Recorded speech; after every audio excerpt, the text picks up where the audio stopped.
The topic that we're going to be presenting is safe sleep and infant fall risks. The presenters are Caitlin Rash, Emily Taylor, and Megan Carroll. We felt drawn to this topic due to being postpartum nurses and caring for patients that have had difficulty falling asleep while holding their infants in their bed. The PICO question that our group came up with was, for pregnant and or postpartum women, how effective is safe sleep education compared to no safe sleep education in preventing and reducing the rate of infant falls during the postpartum stay? When deciding on our topic for research, all of us were very aware of inpatient falls and prevention being widely studied in the adult population, but we weren't as familiar with infant falls and the attention or lack thereof that they would potentially get within our health system. The definition of a newborn fall, according to the National Database for Nursing Quality Indicators, is a sudden, unintentional descent with or without injury to the patient that results in the patient coming to rest on the floor, on or against another surface, on another person or an object. And the definition of a newborn drop is a fall in which a baby being held or carried by a healthcare professional, parent, family member, or visitor falls or slips from that person's hands, arms, laps, etc.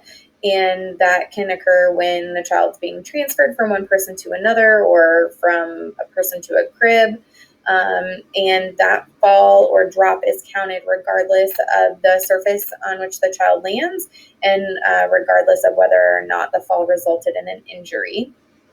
And when researching to see if we had a policy in place currently at St. Luke's regarding safe sleep, I could not find one. And we are also a baby-friendly health system, so that means that we are promoting breastfeeding and skin-to-skin with the newborn and mom immediately, and leaving that baby skin-to-skin for as long as possible and up until that first feeding. It also means that we promote rooming in, so the babies are staying in the room and not needing to go to the nursery like in previous years where they would be taken to the nursery to allow the parents to get some rest overnight. So we also recognize that potentially these newborn fall rates could be higher because there just isn't a lot of data regarding them or reporting being done on them.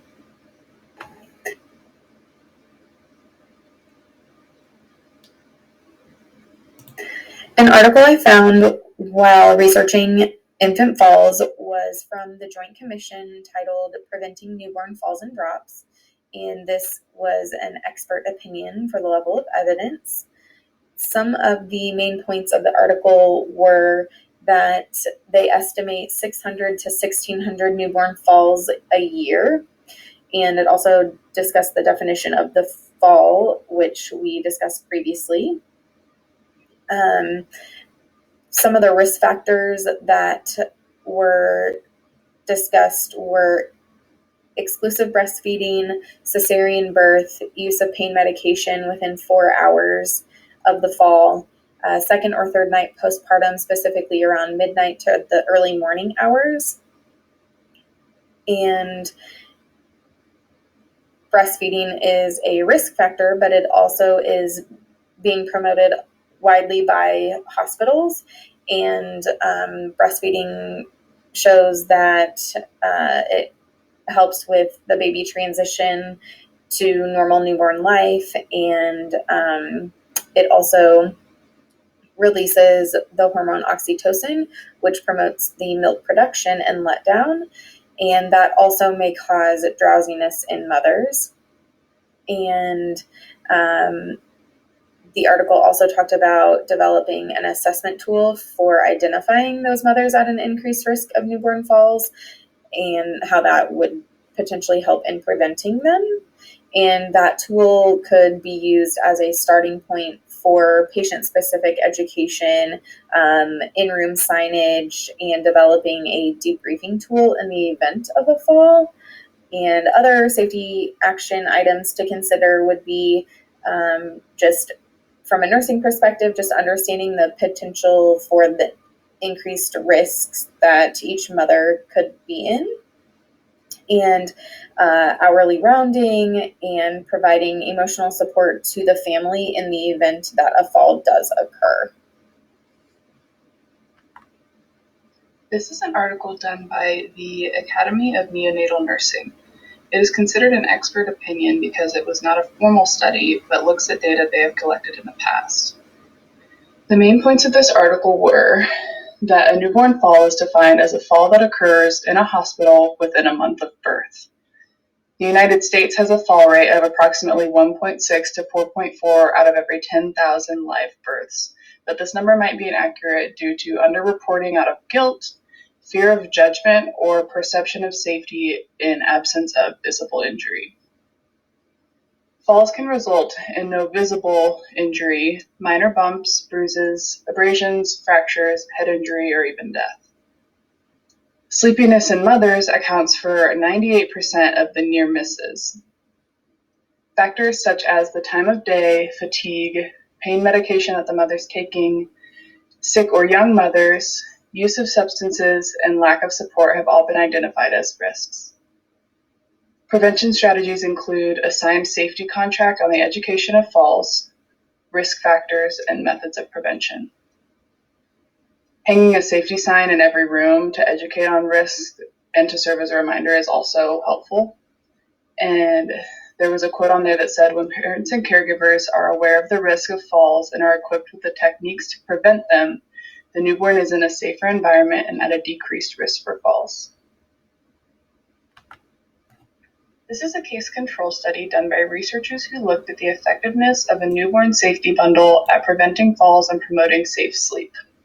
The safety bundle they're referring to included a signed parent safety agreement, education on fall risks and how to prevent infant falls, teach back and role modeling of the safe sleep practices such as putting baby on back to sleep, swaddling, things like that, and implementation of a reporting and debriefing system for infant falls. So how is the nurse going to report this fall? How are we going to educate parents on reporting a fall so that it is not underreported, and that way we have it in our system? At this hospital, 14% of babies born in March of 2015 were found to be exposed to risk to fall situations. Over half of their mothers were found asleep and still holding the baby. After the bundle was implemented, safe sleep situations have trended down and no reports of infant falls were made through May 2017. The American Journal of Maternal and Child Nursing published an article called A System-Wide Approach to Prevention of Impossible Newborn Falls in 2019. The level of evidence was a case control study. The main points of the article included the Centers for Disease Control and Prevention lists accidents that are unintentional injuries as the fifth leading cause of infant mortality. Approximately 1,600 newborn falls annually in the United States. However, underreporting by parents occurs due to embarrassment, guilt, or fear of consequences. Previously, at work, I experienced this with a patient that dropped her baby and was very ashamed to admit it. Unfortunately, we did not want her to feel this way, and we told her it was all right. We had the baby get a CT scan, and everything turned out just fine. We'd much rather patients report these things rather than go unnoticed. Falls or near misses most commonly occurred on the second or third night after birth. Reported risk factors for newborn falls include high level of fatigue, recent pain medication administration, night shift hours, current maternal substance abuse or methadone program attendance, breastfeeding or combination of breast and bottle feeding, and cesarean birth. Due to people getting C-sections, there usually is more medications involved that can be narcotics. These medications can make patients very sleepy, as well as breastfeeding in bed. A lot of patients I've seen will fall asleep while holding the baby in their arm. So it's very important to do the increased rounding. Proposed interventions include risk scoring, increased rounding, maternal rest, education, safety contracts, and raising bed rails while feeding. Every 1 to 2 hours, an assessment was made of bed rail position to clear walkways of hazards, assess parental fatigue, assist in moving newborns to bassinets, and reinforcing education about newborn fall prevention. My group for this project thought it would be very important for us as a system-wide to create some kind of contract for patients to sign whenever they get there, saying that they won't co-sleep with their babies due to the risk of the hospital being involved. In the previous article, the American Journal of Maternal Child Nursing had a post-fall algorithm. This includes what nurses should do whenever there is an infant fall. Immediate assessment by 2 registered nurses in order to assess physical things such as a hematoma, head swelling, vital signs, neurological checks including assessment of their cry, responsiveness to voice and touch, infant behavioral state and adaptation to stimuli, presence or absence of twitches, tremors, and exaggerated startles, notification of newborn care provider of event and initial assessment findings, frequent vital signs and neurological checks, and documentation including the fall, post-fall assessment, orders received, and the event report. Based on the articles we have read, these are our recommendations. Rounding every 1 to 2 hours on our patients, which I believe at every one of our entities we do anyways.